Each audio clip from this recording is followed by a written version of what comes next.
하나님 말씀 보도록 하겠습니다. 에베소서 6장 1절에서 3절 말씀입니다. 다 같이 한 목소리로 말씀을 받들어 읽겠습니다. 자녀들아, 주 안에서 너희 부모에게 순종하라. 이것이 옳으니라. 내 아버지와 어머니를 공경하라. 이것은 약속이 있는 첫 계명이니 이로써 내가 잘되고 땅에서 장수하리라. 또 아비들아, 너희 자녀를 어이없게 하지 말고 오직 주의 3절까지만 죄송합니다. 말씀이 너무 좋아서 읽다 보니까 진도가 막 나갔네요.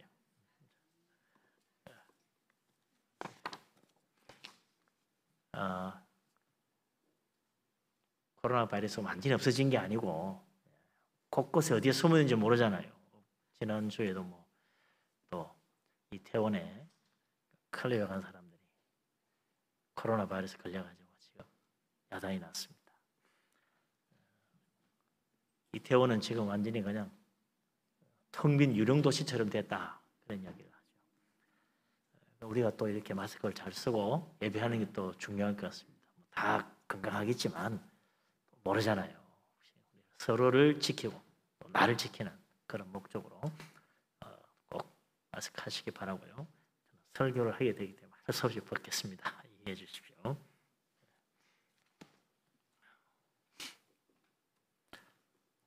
어버이날만 되면 참 부모님의 사랑을 다시 한번 생각합니다. 6.25 전쟁이 일어나고 10년 좀 지난 때인데 1962년 2월 초 10일이요. 여수의 남초등학교라고 하는 학교가 있는데 그 졸업식에서 이제 아주 좀 낡은 검은 바지를 입은 한 아주머니, 회색 낡은 스웨터를 입고 나왔는데 그 어머니가 특별 노력상을 받았어요. 그 이제 참 남루해 보이는 아주머니가 단상에 올라가가지고 상을 받으려고 하니까 전교생이 말이죠. 그 하여튼 모든 사람이 우리 같은 박수를 치는 거죠. 그래서 그날 그 아주머니의 사연을 들은 사람들이 다 울면서 눈물바다가 됐다는 겁니다. 그날 그 어머니도 그 딸도 울었습니다. 무슨 일인가? 이 두 모녀는 여수 가까운 곳에 있는 외딴 섬에 살고 있었는데 그 섬에는 집이라고는 단 3채 밖에 없고 그 섬에 사는 주민이라고 통틀어야 애까지 다 합쳐서 겨우 20명 이라는 거죠. 여수 일을 보러 가려고 하면 거기에 정기적인 연락선도 없어서 그 섬에 사는 사람들이 직접 만든 나무배를 타고 여수까지 나갔다는 거예요. 그런데 이 아주머니가 딸이 하나 있는데 8살이 되어가지고 입학할 때가 되어서 이제 육지로 학교에 입학시키려고, 섬에는 없으니까. 그래서 그 남편하고 언언을 했어요. 그랬더니 남편이 바짝 뛰는 거예요. 20년이나 되는 백기를 어떻게 매일 다니겠냐? 불가능이다. 그렇다고 우리가 그 유학을 시킬 수 있는 형편이 되냐? 불가능이다. 안 된다는 거예요. 사실 그때까지 그 섬에 사는 사람 치고 교육을 받은 사람이 한 사람도 없었다고 그래요. 그런 형편이니까. 그렇지만 이 어머니는 무지에서 벗어나려면 교육을 받아야 된다. 강력하게 주장하고, 그래서 자기 뜻대로 자기 딸을 학교에다가 입학을 시켰어요. 그로부터 6년 동안 이 어머니는 비가 오나 눈이 오나 매일 꼭두 새벽에 일어나서 이 심리 백기를 직접 노를 저어가지고 딸을 등교를 시킵니다. 그리고 다시 섬에 돌아와서 낮에는 일을 하고 또 저녁쯤 되면 배를 또 직접 저어가지고 가서 딸을 데려오는 거예요. 처음에는 딸도 울고 어머니도 울었다는 거예요. 왜냐니까 딸은 육지에 홀로 남아있으니까 엄마 따라가는 거 보고 무서워서 울고, 초등학교 1학년이 오죽하겠습니까? 어머니는 또 애초롭게 혼자 기다리고 있는 딸을 생각하면서 빨리 노를 저어가야 되니까 힘을 다해서 노를 저으면서 울었다는 거예요. 시계도 없는 섬에서 매일 한 번도 딸을 등교하는데 지각시키지 않고 꼬박꼬박 참 새벽마다 일어나서 그 딸을 배를 태워서 직접 이렇게 노를 저어서 등교를 시키고 또 학교를 시키고 한 거죠. 그렇게 6년 동안 오간 백길이 33,000리였다고 합니다. 33,000리. 그럼 우리나라 삼천리 금수방산 10번 오르내리는 그런 기가 막힌 어머니의 참 헌신과 희생이라. 이 사연을 들으니 모든 졸업생, 그 학부모, 선생님들까지 다 울었다는 거죠. 못 살던 시대 이야기입니다만은 그 속에서 우리가 부모의 사랑이 얼마나 위대하냐 그걸 보는 거죠. 뭐 하기는 어느 부모인들 자식을 사랑하지 않고 어느 부모인들 자식을 위해서 희생하지 않겠습니까? 가정마다 형편이 다르고 방법이 달라서 그렇지 자식에 대한 부모의 사랑은 다 똑같겠죠. 뭐 우리나라 옛날 그런 이야기만 아니라 성경에도 보면 부모의 기가 막힌 자식 사랑에 대한 이야기들이 곳곳에 있다 이거죠.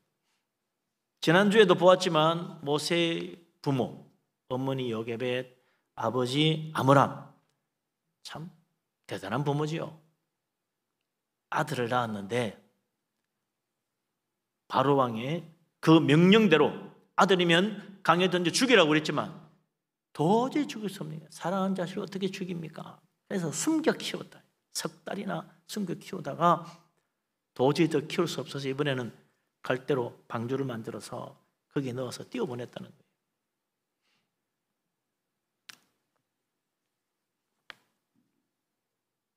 만약에 애굽 사람이 그걸 발견하면 누가 이 히브리 아이를 석 달 동안이나 숨겨 키우고 이렇게 또 방물에 버리라고 그랬는데 살려서 보내냐, 찾아라! 그래가 찾아내면 말이죠. 다 죽는 거 아니에요. 그러니 참 모세의 부모는 자식을 어떻게 하든지 살리겠다는, 어떤 희생을 당하더라도 자식이 살리고 싶은 그 부모의 자식 사랑의 마음, 그걸 간절했다는 거죠. 정말 어느 누가, 어떤 권세가 부모의 자식 사랑을 막을 수 있겠습니까? 창세기 27장에도 보면 그 이삭이 에서와 야곱에게 축복하는 사건이 나오죠. 늙어서 눈이 먼 이삭은 야 이제 죽을 날이 얼마 남았구나 그래 생각하고 자기 맏아들에게 장자의 축복을 해주고 집안을 물려줘서 내가 혹 갑자기 죽더라도 집안이 이상 없도록 해야 되겠다. 그래서 이삭을 보고 너 가서 맛있는 요리를 해오너라. 그러면 내가 너를 축복해 주겠다. 그랬다는 거죠. 이걸 본 그 아내 리브가가 하나님의 뜻은 분명히 에서가 아니고 하나님은 야곱을 축복하고 야곱을 집안을 이어가는 장자로 삼으신 분명한 하나님의 뜻을 알고 있는데 자기 남편 이삭이 자기가 좋아하는 에스를 축복해 주려고 그런다 이거죠. 그래서 이삭 몰래 자기 아들 야곱을 불렀죠. 야, 너 빨리 가서 양 한 마리 잡아오너라. 내가 요리를 잘해줄 테니까 들고 가서 아버지에게 에스 대신 네가 복을 받아라. 아유 아버지 저를 딱 보면 알 텐데 어떻게 내가 그렇게 하냐. 걱정하지 마라. 내가 손에도 양털을 붙여가지고 네 형 털 많은 형 에스처럼 만들어주고 또 네 형 에스의 옷을 너희들 입혀줘가지고 아버지가 만져보면 아예 에스구나 알 수 있게 해주겠다는 거예요. 그렇게 하게 해주겠다. 그 눈치채면 큰일 납니다. 아버지가 이렇게 축복받으려고 하다가 도로 저주받습니다. 그랬더니 그 어머니 리버가 뭐라 말합니까? 내 아들아, 너의 저주는 내게 돌리리니 내 말만 따르고 들어가서 축복받고 와라. 그랬다는 거예요. 누가 저주받고 싶겠습니까? 누가 나의 욕 한마디만 해도 기분 나쁜데 누가 저주를 받고 싶어 하겠어요? 그러나 리브가는 자식 사랑하는 마음에 이 아들이야말로 하나님의 택한 자요, 하나님께 축복받아야 할 자다.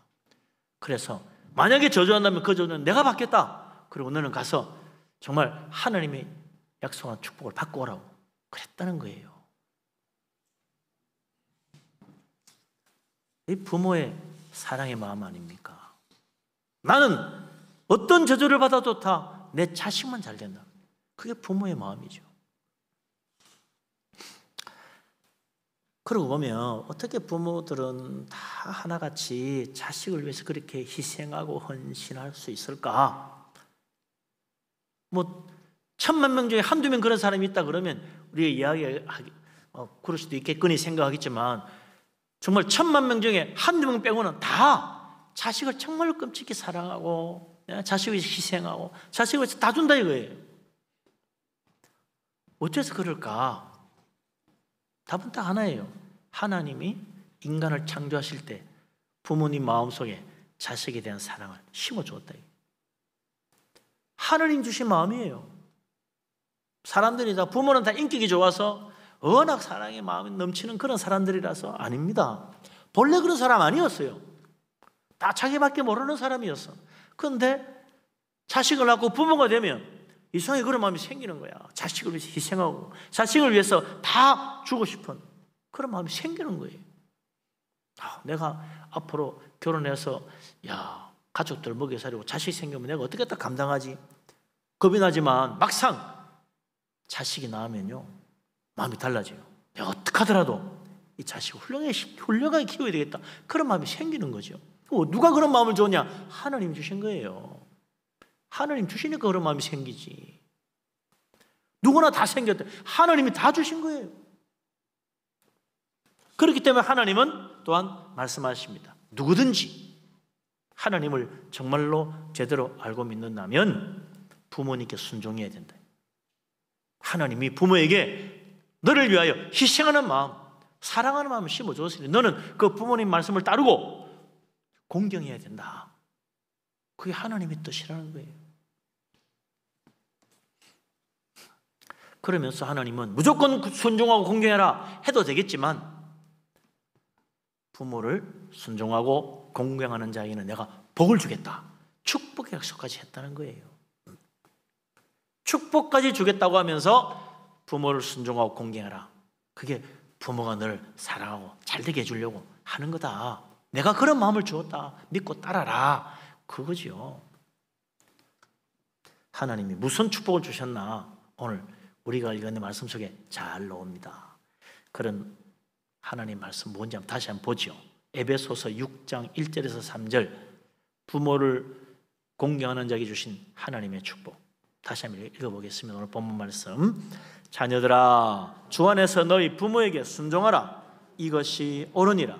내 아버지와 어머니를 공경하라. 이것은 약속이 있는 첫 계명이니 이로써 네가 잘되고 땅에서 장수하리라. 아멘.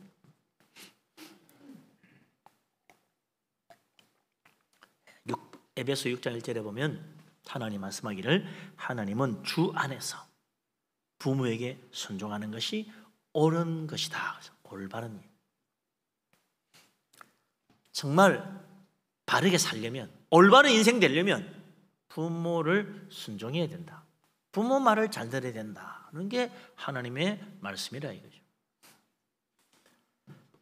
부모를 순종하는 것, 그게 주 안에서 옳다. 주 안에서 옳다. 무슨 말입니까? 부모를 순종해야 올바른 믿음을 가질 수 있다는 이야기가 되겠죠. 부모를 순종하는 것이 주 안에서 옳다는 거예요. 하나님 정말 제대로 믿으려면 부모 순종해야 된다. 부모님 거역하고 하나님 잘 믿을 수 없다는 이야기죠. 다시 말하면 아무리 하나님 잘 믿는다 그러고 기도도 잘하고 예배도 잘 드리고 교회 생활 잘한다 해도 부모를 거역하고 부모를 존경하지 않는 자는 진짜 올바른 믿음 가진 사람이 아니다. 하나님 인정하지 않는다는 거예요. 하나님 잘 믿는 것과 부모를 공경하고 순종하는 것은 다른 게 아니다. 같은 거다. 그게 하나님 말씀의 참 의미겠죠.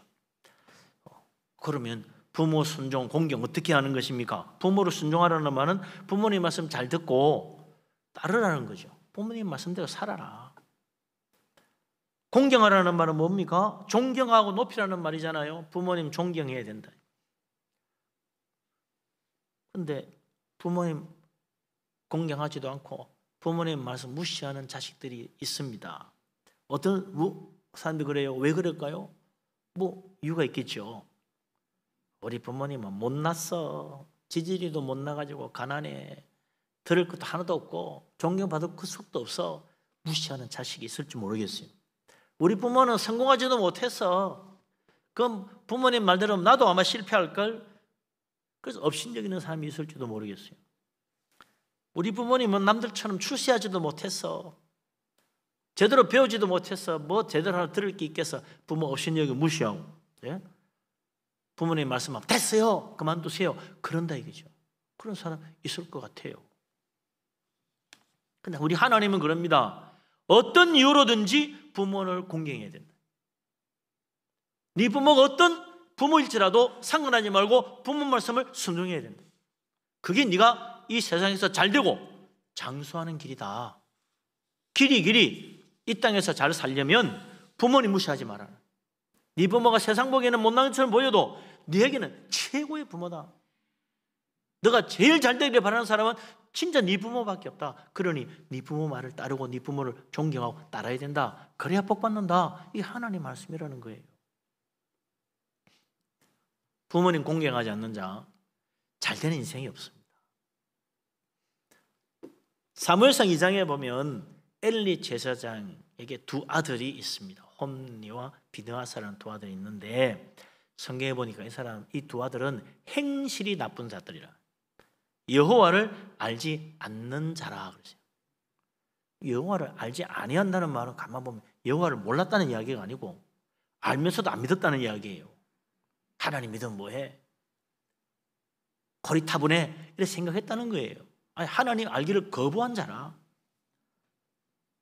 그런데도 엘리 제사장이 늙어서 제사를 직접 행할 수 없으니 제사장은 세습이라 그 두 아들에게 제사일을 맡긴 거죠.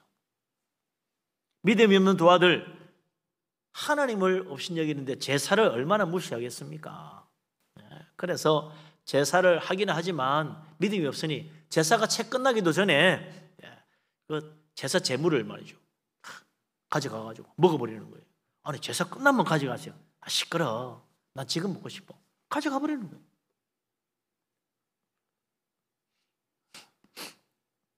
제사장 몫이 따로 정해져 있는데 정해진 몫을 가져가는 게 아니고 자기가 마음대로 골라가는 거예요. 이건 아닌데요. 무조건 좋은 거 다 가져가 버리는 거예요. 사람들이 얼마나 원망하겠습니까? 심지어 회막에 수종드는 여인들과 동침까지 했다. 이런 소문이 이제 아버지의 제사에 엘리에게 들리는 거죠. 그래서 두 아들을 불렀어요. 얘들아, 너희들 그러면 큰일 난다. 하나님 앞에 큰 죄 짓는 거야. 다시는 그렇게 하지 말아라. 양안을 쳤는데 원래 하나님 무시하고 부모님 없인 여기는 이 행실 나쁜 두 아들이 아버지 엘리 제사장의 말을 귀담아 듣겠습니까? 무시해버렸어. 에이, 우리 아버지 늙어가지고 뭐 제대로 알고 뭐 괜찮아. 우리가 하고 싶은 대로 하면 돼. 무시했어요. 하나님 믿지 않고 행실이 나빴던 홈리와 비나하사 여호와의 제사를 무시하고 부모님 말씀도 어기더니 그 인생 잘 될 리가 없죠. 비뚤어진 인생을 사는 거 아닙니까? 죄를 저리 여기지 않는 정말 못된 인생을 사는 거예요. 그러다 어떻게 됐습니까? 결국 두 아들은 나중에 하나님의 저주를 받아가지고 전쟁터에 나가다가 한 날 둘 다 죽고 말았어요. 그 집안이 다 몰락을 했어요.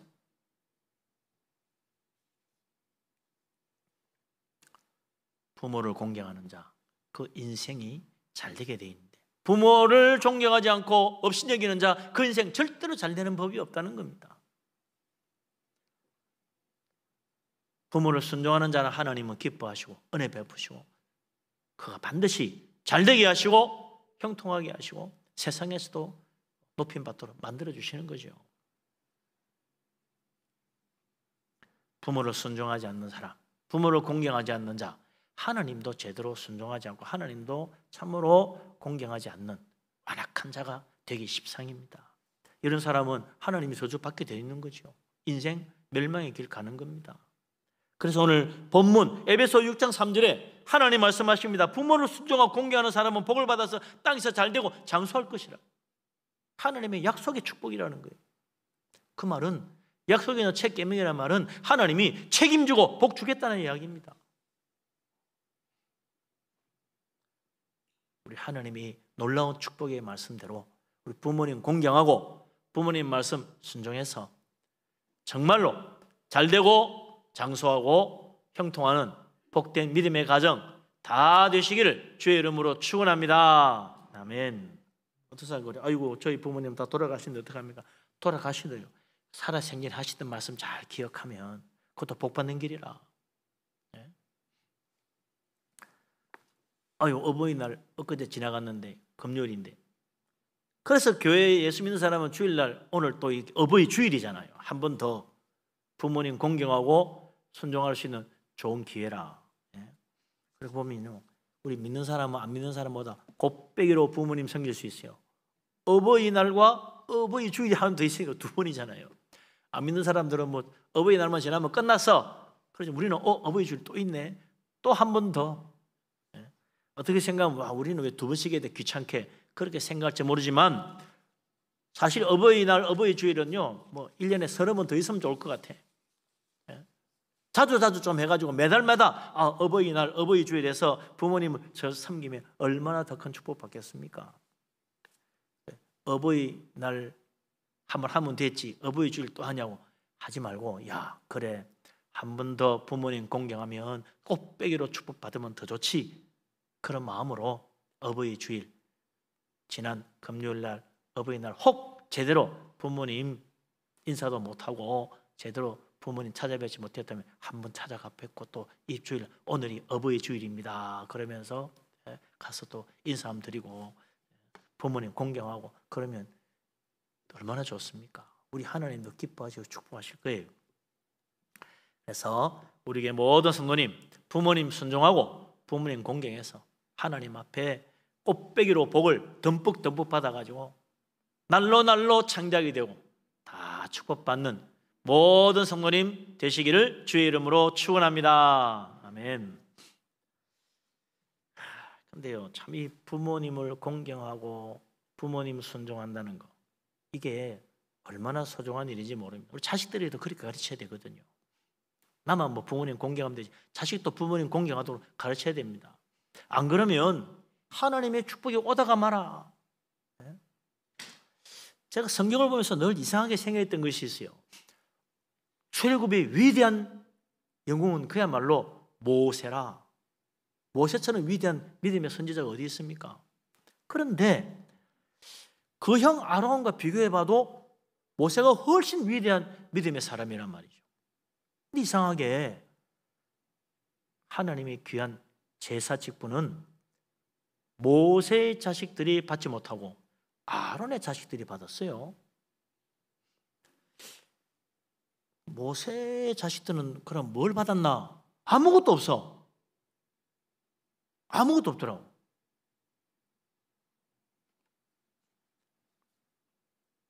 분명히 믿음도 모세가 아론보다 더 위대했고 일도 모세가 아론보다 더 큰 일을 많이 했고 하나님도 아론보다는 모세를 분명히 더 크게 사용하셨다 이거지. 그런데 모세의 자식들은 아무도 모세의 뒤를 이어받지도 못했고 하나님 앞에 축복받지도 못했지만 아론은 그렇지 않다 이거지. 아론의 자식들은 자자손손대대로 제사장직을 이어받고 정말 나라를 위해서도 하나님 앞에도 귀하게 쓰임받은 훌륭한 선지자 제사장들이 많이 나왔어요. 근데 모세 이후로 그 믿음의 대가 끊어져 버렸다. 왜 그런가? 왜 이런 차이가 생겼지? 가만 성경을 읽어보니까 어느 정도 이해는 되는 것 같아요. 왜 그런가? 모세의 가정을 보면요 감이 잡혀. 모세가 하나님 부름받고 애굽으로 갈 때 가족을 다 데리고 출발했어요. 그래서 출애굽 처음부터 모든 가족들이 자녀들까지 함께 하나님의 위대한 역사를 보고 하나님을 찬양하고 정말 축복 가운데 출애굽 그 과정을 같이 가기를 원했습니다. 그런데 그 안에 십보라는 출애굽 기간 동안 모세와 함께 하지 않았어요. 자식을 데리고 돌아가 버렸어요. 왜 돌아갔을까? 여러 가지 이유가 있겠는데 가만 보니 그랬을 것 같아. 가보니까 이게 노예야. 노예. 어이구, 내 자식을 갑자기 왜 노예로 만들어? 나는 그럴 수 없어. 이런 환경에서 자식 못 키우겠네. 그래 생각하고 돌아갔는지 모르겠어요. 너가 아버지 옛날에 노예였어. 나는 애고의 왕자인 줄 알았네. 뭐 그렇게 생각할 수도 있겠죠. 우리 아버지 이제 뭐 노예네. 이제 보니까 야야 됐다, 그만 가자. 여기 더 있으면 안 되겠다. 돌아간 것 같아.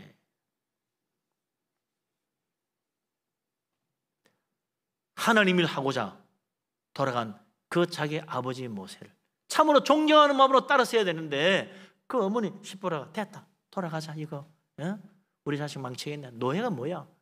우린 그런 생각을 못해. 돌아가 버렸다 이거죠. 아버지를 무시하는 그런 태도를 보인 거죠. 결국 출애굽 내내 같이 하지 못해요. 하나님 위대한 일도 보지도 못하고 모세가 얼마나 위대한 선지자인지도 깨닫지 못하고 하나님의 축복으로부터 멀어지는 자식이도 완전히 그 뒤로부터 하나님과 끊어진 그런 집안이 되고 말았다 이거죠. 그러나 아론과 그 가족은 달라요. 처음부터 끝까지 출애굽 처음부터 출애굽 끝 마칠 때까지 내내 모든 가족이 함께 하나님의 위대한 일을 보며 하나님을 섬기며 믿음으로 모든 일을 이루어 나갔어요. 그래서 그 자식들은 정말 야, 우리 아버지 아론 정말 훌륭하신 분이야. 공경하며 부모님을 따르며 부모님을 잘 따라서 그 대를 이어가지고 자자손손 대대로 제사장으로서 귀하게 하나님 일을 하고 또한 크게 쓰임받는 그런 사람들이 많이 나왔다. 하나님께 복받는 길, 나만 아니라 자손 대대로 하나님의 축복받는 믿음의 집안 되는 길, 하나님을 공경하고 부모님을 순종하는 거예요. 부모님과 함께 온 가족이 하나님 위대한 역사를 함께 보고 함께 체험하고 함께 살아가는 거예요. 그게 복받는 길이라. 그러지 않으면 결국 모세처럼 말이죠. 정말 너무너무 위대한 성경 역사상 가장 위대한 선지자임에도 불구하고 그 자식들은 아무도 하나님께 쓰임받지 못하는 불행한 가정이 되고 말았다 이거죠. 부모님을 존경하고 부모님을 순종하고 또 우리 자식들에게도 부모를 공경하고 순종하도록 잘 가르쳐서 우리 집안도 아론의 집안처럼 자자손손대대로 하나님 앞에 축복받고 하나님께 쓰임받고 형통하고 잘 되어서 우리 하나님 영광 돌리는 복된 우리 분열교회 모든 성도님 가정 되시기를 주님의 이름으로 축원합니다. 아멘. 부모 공경하고 순종하는 일. 그래, 나 이제부터 한번 해보자. 마음 먹기만 하면 척척척 잘 되면 얼마나 좋겠습니까만은 이게 또 그렇게 간단한 일은 아니거든요. 옛날부터 그러잖아요. 자식 사랑은 내리사랑이라고. 아니, 부모는 자식을 사랑하는데 자식은 부모를 사랑하는 게 잘 안 돼. 참 이상해요. 내리사랑이에요. 그러니 부모 공경은요, 노력을 해야 됩니다. 노력을 해야 돼요. 그냥 안 돼요. 조선시대에 있었던 일이라는데 조선은 특별히 효를 강조하는 유교 국가 아닙니까? 한 번 임금이 민정을 살피기 위해서 대구를 나섰습니다. 많은 신하들을 거느리고 행차를 하는데 이 소식을 들은 어느 늙은 어머니가 야야야, 내가 정말 죽기 전에 임금님 얼굴에 한번 봤으면 좋겠다. 그 아들에게 내 임금님 좀 보게 해달라고. 그랬더니 몸이 불편한 어머니 어떻게 힘들지만은 직접 그 어머니를 업고 임금이 행차하는 그 길로 나간 거예요. 그래서 어머니 잘 보시라고 어머니를 등에 업고 서가지고 이렇게 임금이 오는 길을 보고 있는 거예요. 멀리서 임금님이 이 모습을 보고 저 왜 저러고 있나 그래서 알아보니까 효성이 지극한 아들이라. 그래서 불러가지고 금 100냥과 쌀 한 섬을 큰 상으로 내렸어요. 이 소문이 이제 저 안에 다 퍼진 거죠. 그러니까 어떤 불효자가 그 말을 듣고 자기도 큰 상 받고 금덩어리 받고 싶어가지고 또 다시 임금님이 민정을 사표를 행차한다니까 말이죠. 싫다는 어머니 억지로 얻고 나가가지고 임금님 앞에 서가 있은 거야. 예? 그러니까 임금님이 또 보고는 불러가지고 상을 주려고 그랬어요. 그랬더니 이 자가 지극히 불효막심한 자라는 걸 아는 한 신하가 임금님께 아뢰는 거예요. 아니되옵니다. 이놈은 불효자로 소문난 자이온데 지난번 효자처럼 상을 받고 싶어서 억지로 어머님을 싫다는데 얻고 나온 것입니다. 그러므로 상을 줄 것이 아니라 벌을 줘야 됩니다. 그랬다는 거예요. 큰일 났죠. 그런데 임금님이 이렇게 말합니다. 효도는 흉내만 내어도 훌륭한 일이다. 그러니 상을 주도록 하라. 그랬다는 겁니다. 이 큰 상을 받는 이 불효자는 그 뒤에 마음이 감동이 돼가지고 내가 진짜 부모님을 공경해야 되겠다. 그래서 자꾸 조금씩 변해가지고 나중에 진짜 효자가 됐다는 이야기예요. 처음부터 잘하는 사람은 없습니다. 특히 부모 순종 공경하는 일, 이거 한두 번만에 잘 되는 법이 없어요. 자꾸 해야 되지.